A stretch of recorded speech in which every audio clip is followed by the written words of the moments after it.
Well, hello everyone, and good afternoon. My name is Colton Withers, and I am joined by my friends and colleagues, Lynn Wester. Say hi, Lynn. Hi, Lynn. Oh, yes. Hello. And my dear friend, Angie Jones. Say hey, Angie. Hey, everybody. All right. So we are so glad that you are here with us today for a conversation about navigating change. And listen, we are certainly seeing a lot of change right now in all sectors of our lives, especially in the nonprofit sector. But what we really want to reinforce is that change is a constant. I know it seems like an old ism or a maxim, but change really is so constant. Lori, yes. So we had this idea that we would recall back to our COVID days. Shudder, shudder, shudder. 5 years ago. 5 years ago Like in today. 2 weeks. In 2 weeks, it'll be 5 years. So Lynn took to her balcony. Lynn, that was still in the apartment. Lynn took to her balcony apartment where we had our Facebook Lives, where it was just a time to strategize and to commiserate. So we wanted to bring that back. So, a few important ground rules for our conversation today is that this is a political free space. We know that our lives are impacted by political decisions, and that's a reality, but we need to make sure that we're not focusing on political actors or political agents because we have all different viewpoints and perspectives, and all are welcome here as part of this conversation.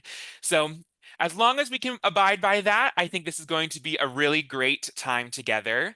Lynn and I and Angie have brainstormed a topic to kick us off here. So I'll ask the group is what is a goal that you've recently changed in your personal or professional life? And I'm going to kick it to my dear Angie. Angie, you recently made a big change. You want to tell I us about it? did. I did. My biggest change was leaving the industry and leaving my awesome job at the University of California, Davis. I retired. I'm doing it in air quotes and decided to jump in with these crazies over at the DRG group, our DRG group. So I'm just delighted and loving it. And I'll be honest, the adjustment has been hard. So I'm used to people knocking on my door all day, every day, like air traffic control. And now it's just me, and it's a little bit boring. So I have to call Lynn and Colton and just say, can someone talk to me if I'm not working on a client project? But that's one of my biggest adjustments. And, change. I'm a Taurus, so I don't love change. I'm just going to say it. I do not love change. I like everything to stay the same and stable. So it's been an adjustment, and it will be for a while. Yeah, Mm. that's mine. Yeah, Yeah. Lynn, do you want to talk about maybe our newest team member, maybe, and some of the changes we're kind of navigating as a business? Oh my goodness. Well, at the end of 2024, our good friend and concierge Shannon decided to go back into the university world.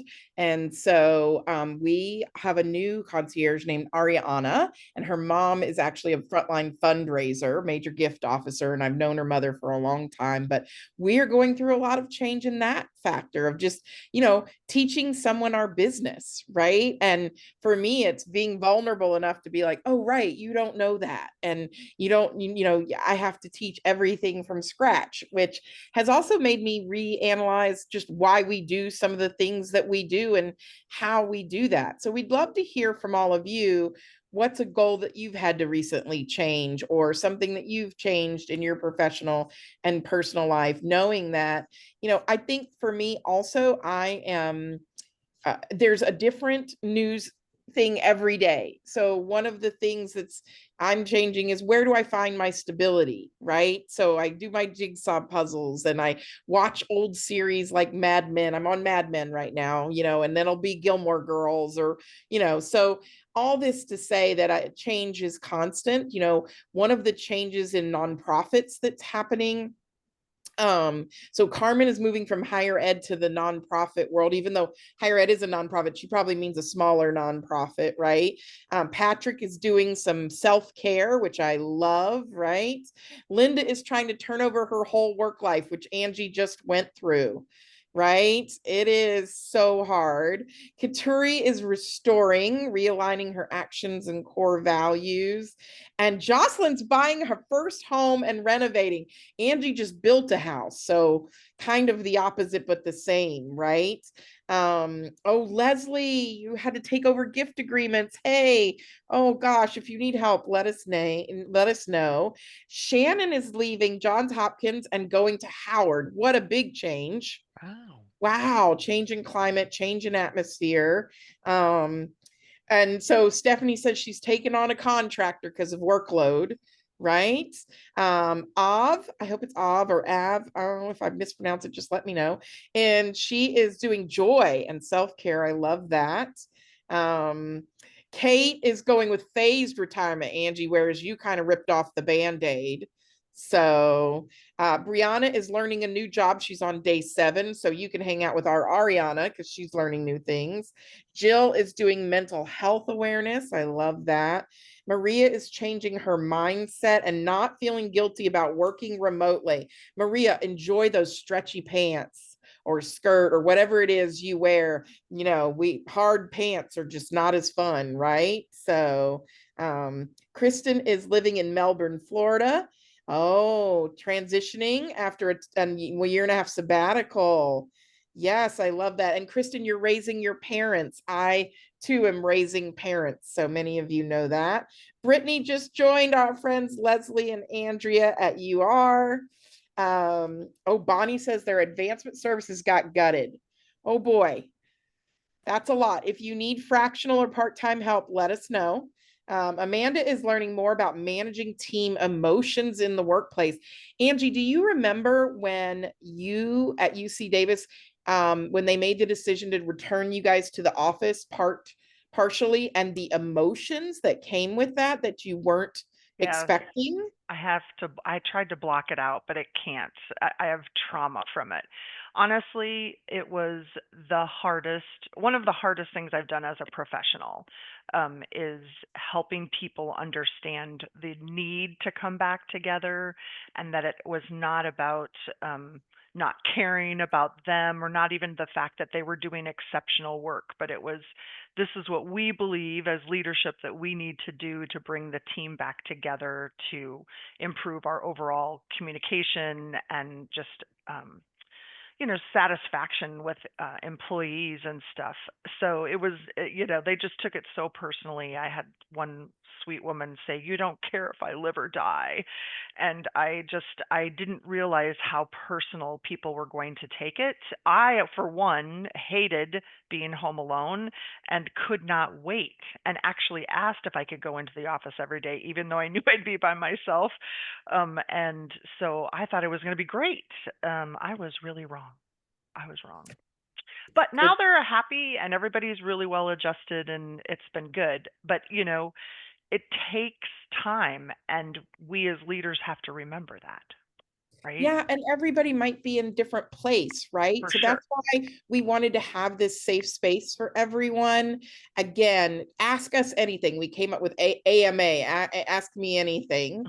Like Lauren is rethinking her team structure. And Lauren, I think we're going to see more and more of that in donor relations, because gone are the days when we're just hiring writers, right? We're really looking at content creators and data analysts, and the job in donor relations and communications has changed, right? So if you have questions for us, or if there's something happening in the world you want to discuss, or how does this impact you, we're starting to gather resources.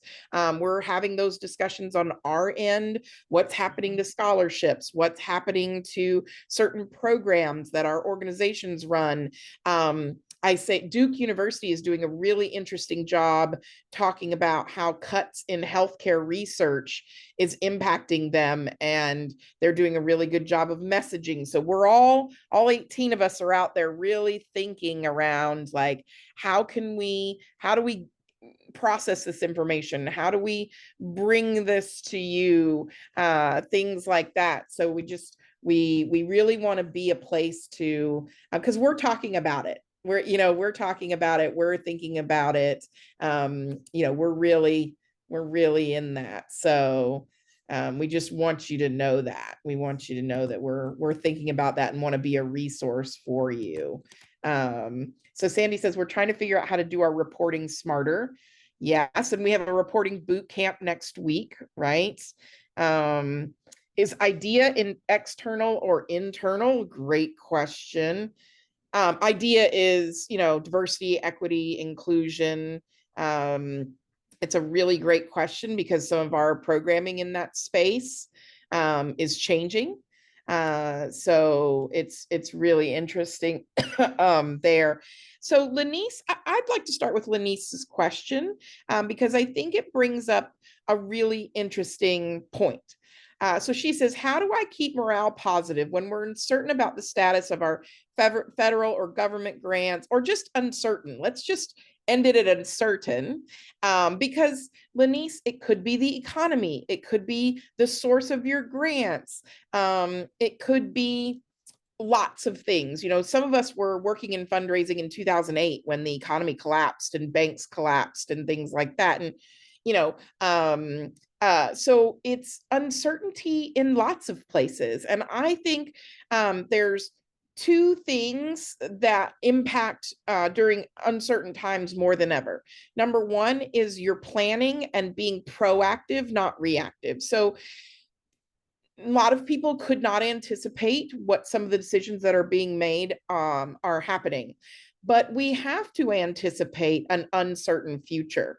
And I think that generosity is never going to stop. So that's the good news, right? We're never going to be able to shut down generosity. And isn't that a lovely thing that there will always be people that want to help? The sources of generosity or the way in which it's given or how it presents itself to us might change. So I think that in donor relations, we really need to work on being nimble and think about what are opportunities that already exist. We've talked about loyal donors for years. We've talked about, not just big dollar donors, but and here's what I don't want to do. I see a lot of people on LinkedIn, a lot of consultants, a lot of people saying you should have diversified your fundraising. Well, you were busy, right? And you counted on that money. So what are your needs, your wants, and your have to haves? Like, what are your deal breakers, right? And I think the positive is that just like during COVID, donors look to nonprofits as the hope. So I think planning and being ahead of the game so you're not caught rocking all the time. None of us, that's one thing the pandemic taught me, is to be more prepared. Honestly, for me, the pandemic caught me, and I'm sure many others, off guard, and I couldn't anticipate it. So we're much more nimble now as a business. We are thinking about what happens. And then I think the second thing is, and you guys know that when I was out on my balcony in the pandemic, staying calm. I know, duck on water, look smooth on the top, paddle like hell underneath, right? So staying calm, panicking, ignoring the situation, put, a head in the sand doesn't help anyone, especially those of you in leadership positions. You have to be vulnerable enough to have emotions and have feelings. It's totally appropriate, but also you're in the workplace and you have to realize that other people are looking at you as an example, right? So be human, but be calm. Angie, what would you say about those who are worried about, uncertain about the status of their future, uncertain about the status of their funding? What are some pieces of advice you can give? This is where leadership has an opportunity to step in and look like the hero, right, of this story. You need to be transparent, leaders. You have to give space, and you have to give room for people to have conversations and talk about what they're feeling. And this is easy for someone with one of our top strengths is woo, and I love all the feelings, right? But you have to give space for people to talk about what they're afraid of, talk about their fears, talk about and then try the best that you can to answer and alleviate any of those things that you know that some are real, some are imagined, right? And just like kind of stay in the facts and talk about that. So, from a morale standpoint, the biggest thing I do in a time of change is be as transparent as humanly possible. I mean, there are some things as a leader we're told we can't, we shouldn't share, we can't share, or it's not time to share, so as transparent as you possibly can, and then just give room and space for people to just have that conversation. Lynn, one of my favorite activities you did for, I think it was a hospital in Vancouver, but you asked everyone to write down the thing that they were the most afraid of, Yes, I did. right? And then you had them crumple it all up, right? And then just throw it around the room, right? And just toss it, just like get rid of it. Sometimes it's just like naming it and knowing that it might even be unrealistic. So for me, morale is just making available. During COVID, I made myself available.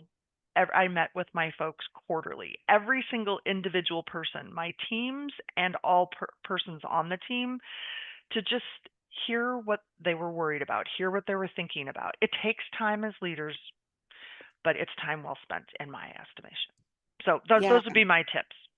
great advice. And I think also now is the time to be super honest with your donors. They know what's going on. Oh, They yeah. are very plugged in to the world.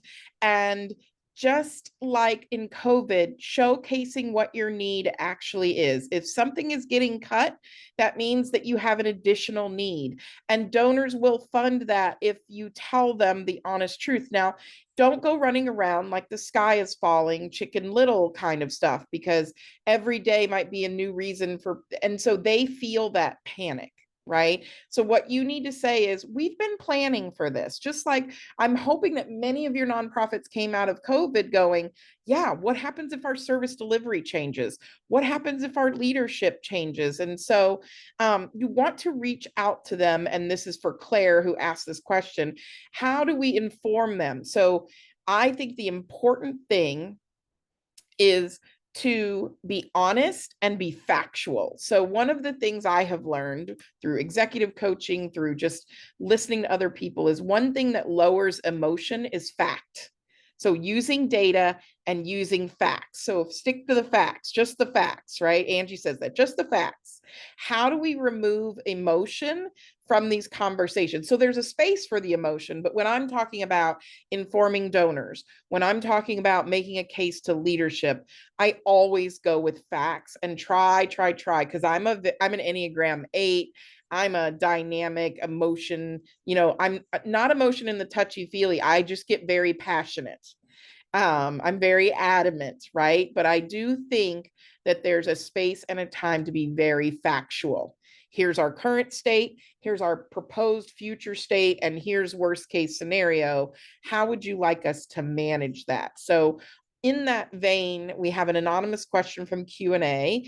Angie, what if your senior leadership prefers to not address and not talk about it, and your entire, you used to manage 70 people and they're all talking about it, but your bosses are like, Yeah. just pretend it's not happening, Yeah. nothing will Um, happen? so what I do in that situation is I had the conversations myself. I had enough teams that I oversaw, and I just had the conversations myself. And then pretty soon my conversations trickled up to leadership, like why are other leaders, like why are you guys not, like Angie's talking to her people about this, why are you not talking about it? And it was almost like, not more like I was trying to shame them, but I forced their hand, right? And so then they, my boss asked me to, what kinds of things are you covering? What are you hearing? What are you, and then that helped them. I didn't mean to force their hand. It's just, I had people I was dedicated to their happiness and their satisfaction at work, and I made sure that I shared the information that I could. So I didn't wait for someone else. I did it myself.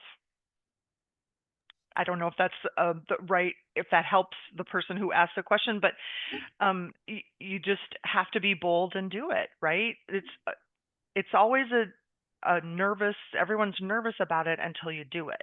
And then, if you do the right thing, it's never bad. There's never a bad outcome, right? Mhm.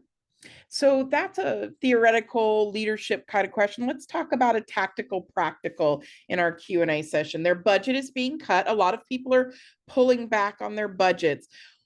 One thing I will tell you is one thing that really crashes morale when you pull back on budget is taking away the soft stuff. So taking away professional development, taking away the lunches in the office. I know you're budget cutting, but find places that don't impact people's mental and like spiritual health. Like don't take all their trips away from them. Cut your flowers at your event. Do you know what I mean? Like, because if all they're doing is working and obsessing, and they don't have an outlet and they don't have a way to talk to other people, or they don't have, just simple pleasures in life, like refilling your candy bowl. Laura, don't take away the coffee from a lot. I don't drink caffeine, but don't take away the coffee and the Diet Coke from people, because there will be a revolt, right? But try to prevent that burnout by keeping the soft things in your budget and cutting things like unnecessary office supplies or wastefulness in other areas. Don't cut the soft stuff, because people look forward to that conference in Montreal for ADRP, or that webinar, or it gives them an outlet. So just some advice there, because I've seen the first thing that gets cut is professional development. But you could do professional development differently, bring somebody in rather than sending everybody to travel. Angie, you had a thought about that. I was thinking this is a great opportunity for you all, is when there are budget cuts, I like to look and see how I might be able to find some easy ways to cut myself and bring solutions forward to my leadership. For example, where I worked at a really large, big, decentralized nonprofit, right? And when I started talking to people across campus, I realized we had multiple contracts with one vendor.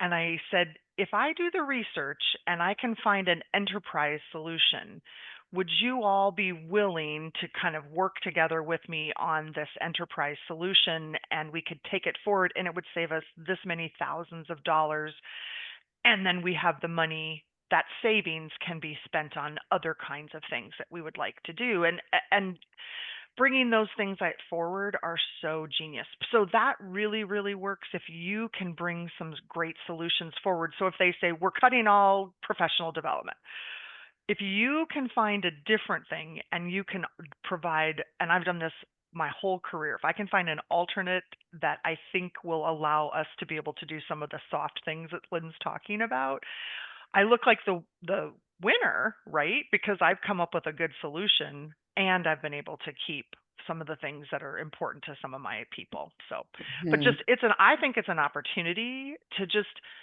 look at how we are doing things, and is there a smarter, faster way to do it? If we cut, we went from when we did endowment reports digitally during COVID, my bosses were all about Overture, and we went and signed on with Overture. And after a year or two with them, I figured out I could save a significant amount of money if I used Otter, right? Because I saw how my people were interacting, and I took the case forward to my stewardship committee and then to my leadership. And they were like, wait, we can do the same thing. It might look a little bit different. Our donors already know how to interact with this, and you'll save 50%. I go, yeah. And they're like, do it. So again, you know what I'm saying? Like, use this as an opportunity. Sometimes it's not a bad thing. And Mhm. Lynn will tell you, I'm like the most poly positive person. So even when there's negative things, I try to find what is that little silver lining. There's always one if you look hard enough. Mhm. So say you were doing events for donors, Mhm. and what's an alternative? Or I love biannual. I really don't think you have to do it every year. But what are other ways that you can cut when it comes to events for donors without them losing the experience? I think a big one is decor. I think we spend entirely too much money on decor and chairs and just unnecessary things that don't make a meaningful difference. Or take advantage of things that are available within your organization or in your community, right? Are Mhm. there community gardens, and would they provide you the flowers? And then you're highlighting one of your relationships with the community gardens at the event, and they feel like they win and you win. Are there things that you can do to, save money? But I'm with you, Lynn. Decor is one of the easiest. Mhm. So, Mhm. Also, food doesn't have to be three-course plated meals, right? It doesn't have to be so formal. But there are ways to save, having it biannually, making the event shorter. Don't scrimp on the audio visual. I will tell you, you will regret it all day long. So I love what Lauren's saying, attaching it to existing events so that the hard costs are built in, and then maybe you add a reception. That's another fantastic. Yeah, making table linens are obscenely expensive, but if you get them online and then launder them, they're not as bad. And many of you would be surprised at the laundry facilities at your organization. Like if you're a university, all the sports teams have big laundry facilities that you might be able to use. Again, thinking about that. I do think one of the things, so Jill, so speaking of morale, so they don't have a lunchroom, they don't have a space where everybody can gather and nosh or chat. And there can sometimes be a tendency to eat at your desk, which I think is really hard, and can really not, doesn't give you that break from work. I always like a simple walk. If you have people that have the ability to walk. Right now I don't. My knee is getting fixed in April, having some stem cell treatment. But like, what about a walk? What about finding an alternative space? A lot of your spaces, like reserve a conference room. Get creative. If you're in a nice climate, which I know a lot of you are very cold recently, but go outside if you can manage that. Angie, what are some other ways to shake up the eat at your desk, the lean cuisine mhm. over the sink, as I call it? Um, we started a book club during COVID because people wanted to gather, and we kept that book club going. And there were all professional development, like leadership, management, all kinds of books that were, there's just so many beautifully written books in our industry. We started that, and that was a really fun way for us to get together. And it was a great opportunity to interact with people outside of your own teams and stuff. So I thought that was great. I also had a woman who was she was becoming a yogi. And I asked her, I said, people are really stressed. Would you be willing over the lunchtime, if I could get a bunch of mats donated, would you offer yoga? And it would kind of played into her skill and her strength, and she needed to do a certain number of hours to reach the status she needed to be able to be a coach. And people loved it. They absolutely loved the yoga, and we're Even so just stretching. disappointed. Yeah, Just yeah. stretching, like if you're not able to do that. I love a staff knitting or craft meeting, We right? do A those sack too. lunch, Yep, yeah, yep. you could all learn to, you could all, me, I'm a jigsaw puzzler. So I say put a puzzle out in a shared space and people can jigsaw puzzle together. But I love the stretching, right? Getting your body moving in Hmm. whatever way you feel comfortable is, and again, being mindful of people in the office and where they are. I also think doing a shared experience, like, hey y'all, let's watch a 15-minute YouTube video and then chat about it, that's not work related, something funny, something, maybe you all watch a TV series together or something, but just something to shake your brain loose, I think would also be lovely. Oh, you did tours of things on campus. Lovely. Love that. Oh, I love that. So Stephanie had a hot chocolate in a crock pot. Yeah, you could carry little thermoses around. Love it. Doesn't have to be expensive.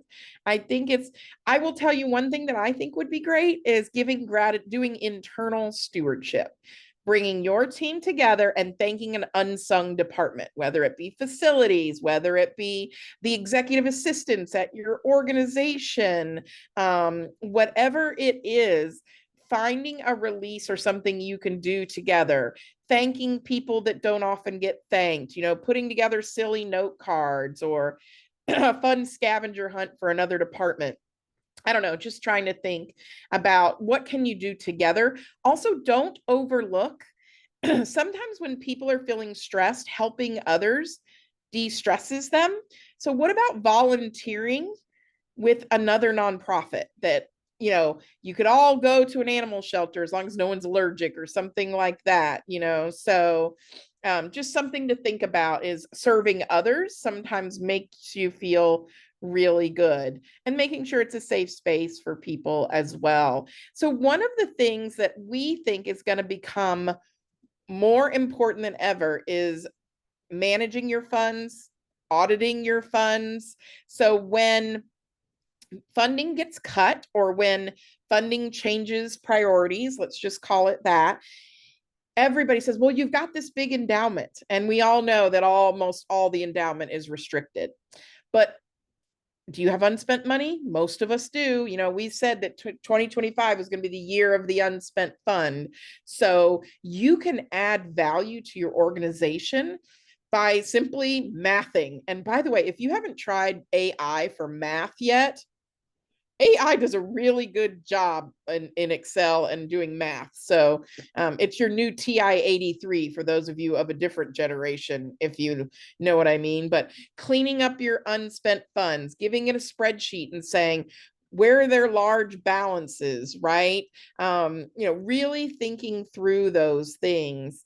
And so I really want you to be mindful of, and in that light, we know for those of us who are in the United States, I know we also have friends from other countries joining us, so I want to be as inclusive as possible, but there is now an effort to eliminate preference language. So we used to use the term underrepresented, or some of us had preferences for it's illegal to have a fund at an institution for race or gender or citizenship. We know that's illegal, but there have been ways around it by saying underrepresented. You know what? You could go in, pull a list of all those and clear out those, because I do think, first of all, the more restricted the fund, the harder it is to spend, right? So we're doing a lot of work. Colton is now the fund remediation captain. Like, he is Mr. Fund Remediation. We also have Stacy on our team who's been doing a lot of fund remediation, where we go, but yes, Mr. Remediator, right? So one of the things we want to do is go and remove that. And because remember, you may have funds that right now are not what we might call in vogue or might be under the lens, but remember, endowments are forever. Endowed funds are forever. So are they going to be relevant, and are they going to be spendable in the year 2525, right? So do your fund remediation now. And also, my bend is that you, as the stewardship and donor relations expert, should know which funds are under the microscope, which funds may be in danger, which funds aren't exactly ideal. It's a great excuse to clean it up. It's a great excuse to button it up, and that way you get ahead of the game, rather than when a ruling would come down, you feel like you're caught without without the knowing or the knowledge. But fund management, investing in that. Angie, do you want to give a little bit of perspective on how that's impacting leadership at some of the organizations that we're working with and gift agreements? So thankfully, most of the organizations I've worked with and over the years have understood the importance of having really solid gift agreements, and also cleaning things up. I think Lynn might be thinking about a story I told a current client of ours about when I was at Iowa State University. We were in the middle of some kind of a PR crisis as an organization because of a fund that people perceived us using incorrectly, even though we were using it as exactly how it was written. I thought maybe there are more of these. So I took a look at 1,500 funds, and I made sure that we we could or were awarding those. This was back in the days before that was such a big issue. Now, I mean, it needs to be part of our everyday practice. We need to be looking at them quarterly, or we need to look at, if you have thousands of them, you need to look at them on a regular basis so you are spending your funds as appropriate. And Lynn's right. I mean, I've been doing this for 4 decades. Things changed in 4 decades of how we did gift agreements and how we need to do them now. And we've had to go back and do that. And the best blessing of all of this is that our donors love that we are on top of it. They get that the world is changing. They get that the things change. They might not like the rules, but when you talk to them and you say, you want to do good with this, right? Here's how we can do good with this. So your donors, sometimes it's hard to have those conversations with them, but if you remind them of why they set this up in the first place, they will come back around. And delighted in many cases, I end up with getting bigger gifts. They might add to the endowment after they've made some of these changes. So I don't know, Linda, did that address what you were? Absolutely. I think we're all thinking about how do we reassure our donors. And so I think that it's really important that we show our donors that the work that they're doing through our organization matters. And so making sure our gift agreements are buttoned up, making sure that also, one of the things I've been doing with a couple of clients is I've been using Excel to show a funnel of how 2 or 3 preferences can actually restrict the gift so far that there's no one to receive it. So again, opening up our eyes to the possibility of the future. So Colton and I were working on fund remediation with a client, and the fund said it's for the purchase of books in the library. Well, we know that the library buys a lot more than books, and we know that in 2,525 there may not be books. Who knows? So what we've done is we've changed it to learning materials. So that could be journal articles, it could be video, it could be, so that gives the librarian, and we're not just talking about scholarships here, folks, we're talking about research funds.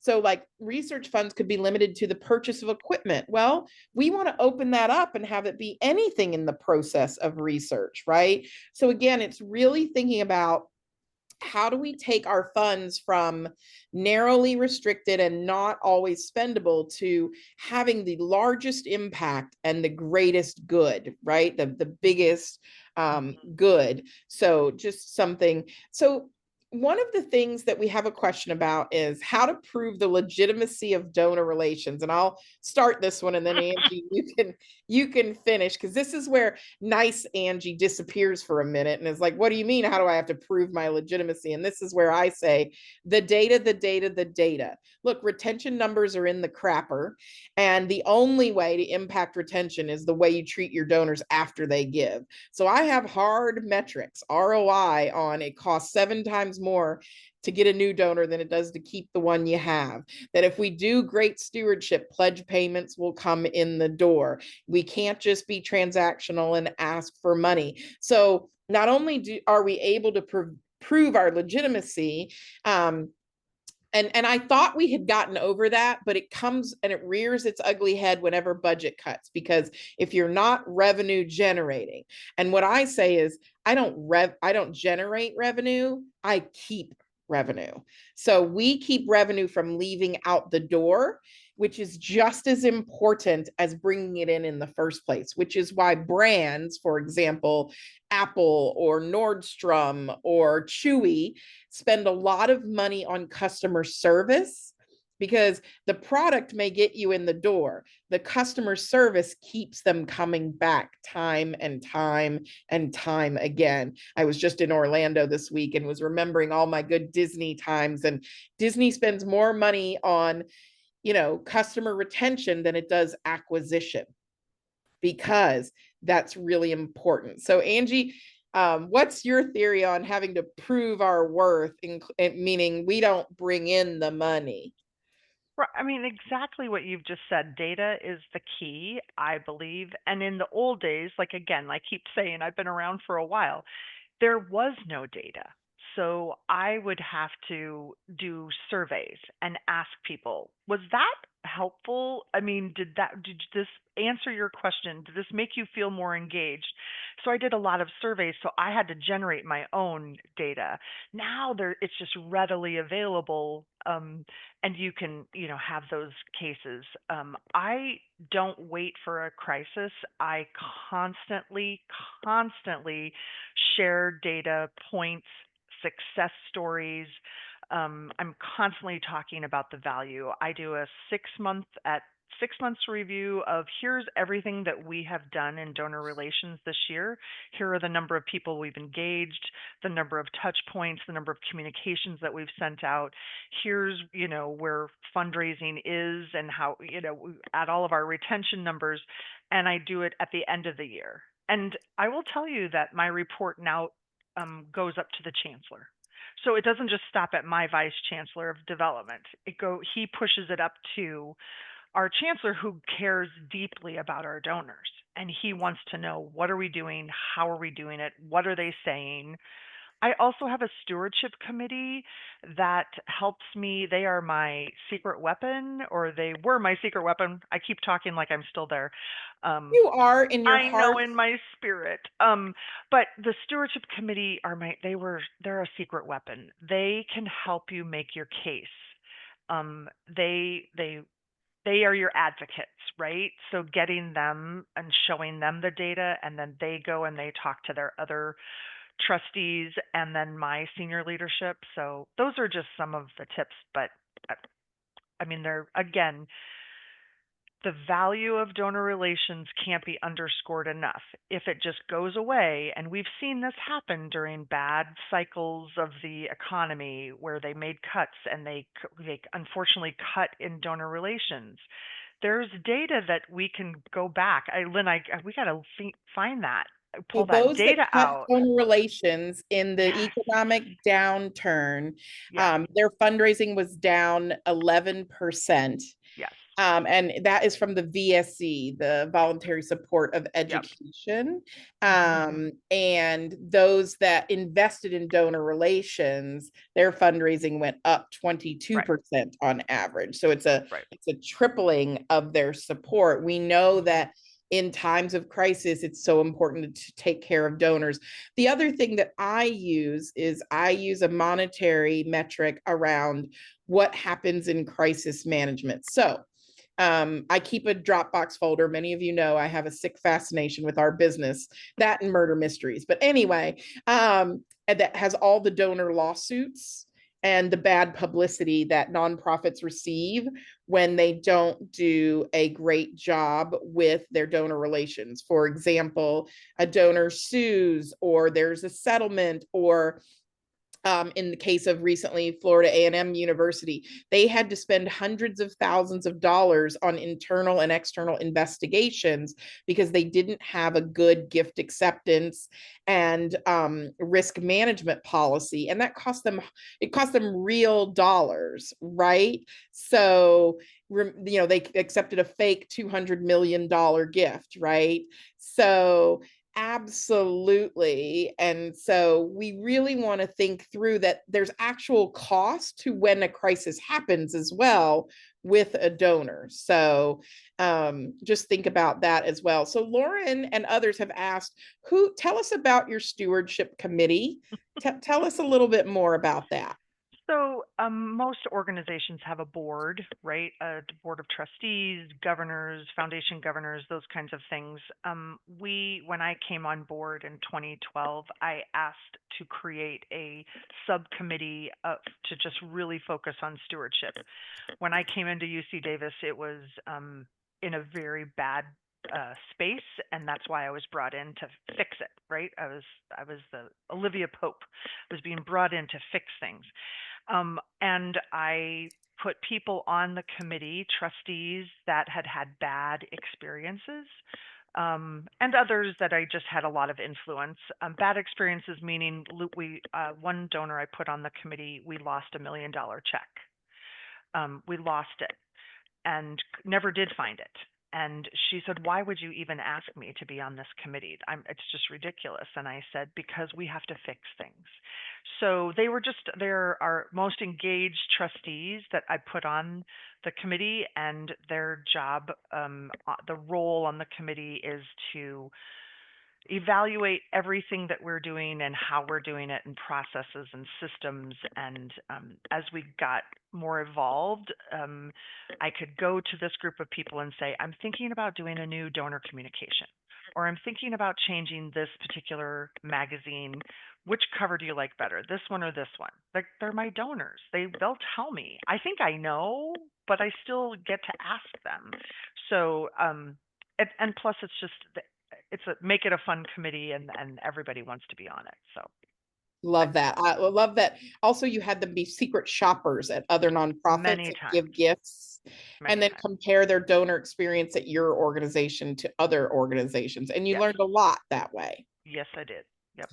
We do have a question that I think is important to discuss and bring out, and that many people are feeling like their identities are under attack, that they aren't feeling good about what's happening in the world, but maybe people feel like, oh, that's not a great conversation to have in the workplace. That's too political for the workplace. And I think that one thing that is all of our responsibilities, whether you're a supervisor, a peer, a person who reports into someone who is talking about that they have a legitimate concern, that they are concerned about their safety, they're concerned about what's happening in the world. Our pleasure, our job is to listen, not to dismiss that.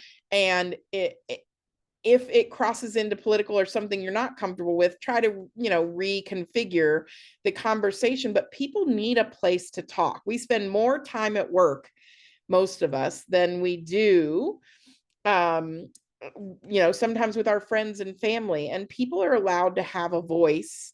And so we need to be there for people and lend a listening ear. I know there were a couple in the people who anonymously posted in the chat that, sometimes their supervisors like, we don't talk about politics at work. And I might say, maybe it's not a political discussion, it's just how somebody's feeling that day, it's how they identify, it's that, and these discussions are okay. um Maybe you go take a walk and have it. I don't know what the exact solution is, but I think it's up to all of us to be the listener for someone who's expressing their concern. Even if someone disagrees with what's going on, as long as it's not harmful, meaning they're not attacking you or they're not, threatening you. Listening is one of the biggest things we can do for other people. And so, and if you're not comfortable, there are professional resources. Many of you have EAP programs, right? Many of you, I have professional resources. There's professional resources online. So if you feel that, oh, this is a little bit of out of my comfort zone, maybe, get them to someone who can. But when someone has the courage to speak up or feels comfortable enough, let's make sure also that we don't dismiss that, and that it's not something that's swept under the rug, even if it makes other people uncomfortable. I always say, so I'm a change agent, right? Many of you know I have strong opinions, and people are like, well, I'm really uncomfortable. And I'm like, good, then that means we're going to have change. So through discomfort comes change sometimes, both for the good and the bad. So just something to keep in mind, but that we owe everybody a listening ear. You never know what somebody's carrying with them to work, to home, and that they may not have an environment elsewhere where they can talk about things. Maybe get your HR team involved and create a lunch and learn, and just open the space up for whoever wants to come and talk, right? So just make it available if you're not comfortable yourself, but maybe it's someone that's great at doing that could come in and do that for you. Mhm. What are your favorite metrics for donor relations, Angie? Someone's asking in the Q&A. I love donor retention. That's a big one. We're tracking, we're trying to get donors at UC Davis, my most recent experience, from um, to make their third gift. So we're tracking first time, second time journeys, and now we're on third year journey. So we're really leaning into that. Um, we get asked to do a lot of events, many, many, many events. And so I do track on those to see not only how am I engaging? Am I engaging new people every time, or is it the same old people? And if it is the same old people, are they the right people? So I really evaluate who's coming to those events, what they're costing, that kind of thing. Those are some of my favorites. Um, just anything behavioral, I think, is really, really good and helpful. I think. Uh, but I was at a big organization and we had to start small, right? Because we had so many other things to build. It took me many years to get to a place where we can start doing some of the things we're doing now. Great. I am in the chat saying, is this helpful? Are these conversations helpful? One thing at DRG we realize is that we have also created a community over the last 15 years.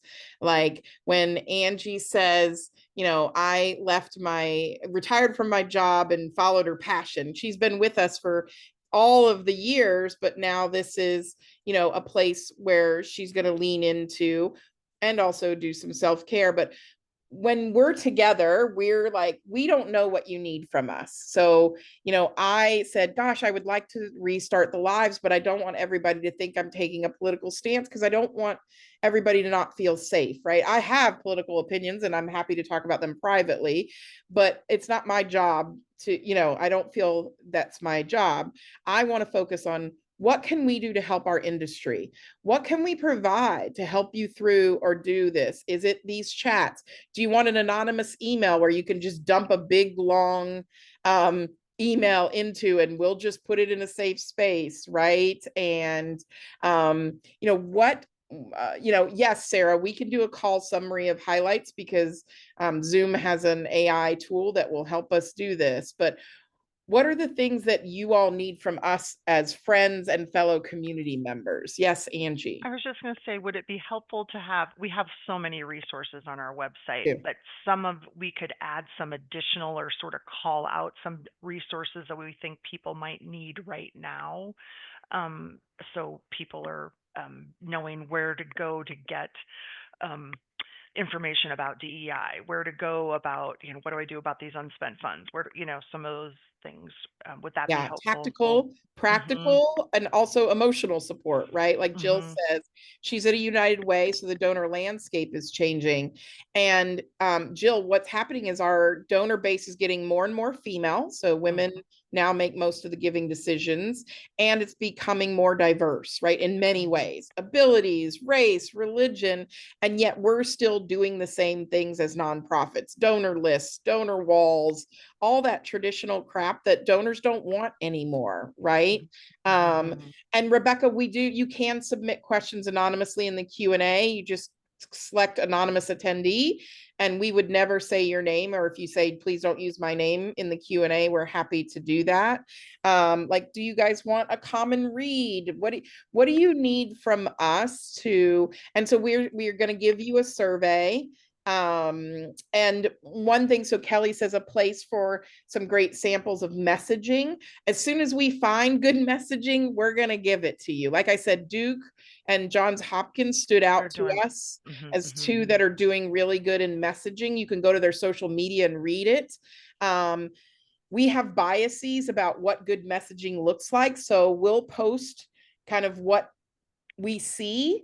And so we'll be mindful of bringing out some DRG samples that talk about messaging. I think that's a really good one. But we're going to post what we think is good. And right now we've seen two. So yeah, community. Okay, community is important again. Okay, so we'll keep the community going. And you let us know how you want to show up in that community. I know a lot of people may not want to use their work email addresses. You can certainly sign up with a Gmail or Duke University, Jennifer, Duke Medicine, because they're talking about funding for research, both of them, medical research, and what the impact of that is. So for example, Duke was like, if research on this one thing is paused, then we lose 8 years of progress on this special disease research. So it's like again, they're doing very factual, very, here's what happens if, or here's why research funding is needed.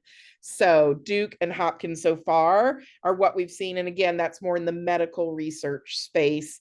I haven't seen a lot of good nonprofit messaging in terms of here's what happens if our funding is cut. And I'm on a lot of lists. So we're looking, that's not to say it doesn't exist. We just may not have it in our world. But I will tell you that now is the time to buckle down and double down on donor relations. So I love it. She's like, can you post the Hopkins stuff for those of us at Hopkins who haven't seen it? Yeah, Michaela, if you email me at info at donorrelations.com, we'll go and search those out and take screenshots for you, right? So happy to get you. We're constantly listening. Also, for those of you looking for what I would call nonprofit focused news sources, and I use news sources because everybody, use that term loosely. Every morning I read the Chronicle of Philanthropy, the Chronicle of Higher Ed, Inside Higher Ed. I read, I'm constantly looking for, and I have Google, what do they call those? Google alerts set up for, university fundraising and things like that. The good news is we're seeing lots of big gifts still happening. So we're seeing the good still happening. Again, I want to reiterate that donors are not going to stop giving. They're not going to stop giving. They're going to turn to us more, but we need to have an idea of what we need, right? What we need, what we're looking for, and that we're going to spend the money responsibly. We have a plan for it, and that stewardship, we're going to tell them what they did so they can give again. Our jobs become more and more valuable than ever before. So our friend Lori posted a link that we're going to drop in the chat for everyone, and it looks like it's what the University of Kentucky is talking about, monitoring federal changes. Again, yeah, so they have a link that they publish. So there you go. Oh, thanks, Lori. We dropped it at the same time. So if this is helpful, if conversations and community like this are helpful, put that on the survey so that we can schedule more of these. Maybe next time we'll make Matthew do one. He's in Nashville right now on site. So, but we want to keep this topical. We want to keep this related to your work, but also take care of you as human beings, because we also are trying to take care of ourselves as human beings as well. And, this impacts so many wide ranging things. And also, we want to be aware that change is constant. Change is constant, right? So remember that as well. And society's been around for a long, long time. And so part of our job is to feel the feels, but not panic, right? Yes, Julie, one thing we can count on is change. So my email address is Lynne, Lynne at donorrelations.com. Angie's is Angie at donorrelations.com. If you want to reach out to us individually or privately, Colton's is Colton at, we try to keep it simple for you guys now. But if you need something, or even if you just want to say hello and show us your latest craft or your plant that you're growing, we're here for it. We love it. It isn't hidden, right? And also, if you want to reach anyone, just info at, and now our Ariana, our new person, is in it. So if you need something, we're here to provide those resources, and also just to listen, or just to validate some of the things that are happening at your organization, even if it's not even related to what's happening in the world. It could just be, hey, you know what?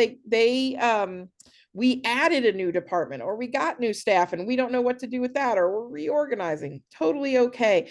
One of the things that we are seeing is some hiring freezes if your organization is going through a hiring freeze, let us know, because we and many others provide fractional support. So you can come in and get like Colton works at a couple different places.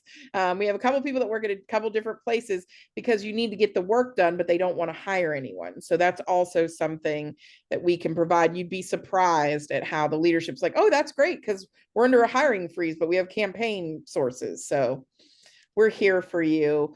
Really appreciate you, Angie, for joining me and taking the time, and Colton for being a wonderful host, as always, with his beautifully cultivated background, his little plants that are life, right? So thanks to each and every one of you for who you are and what you do. And we hope to see you soon. Chat with us anytime. Thanks, Bye, everyone. everyone. Have a great rest of the week.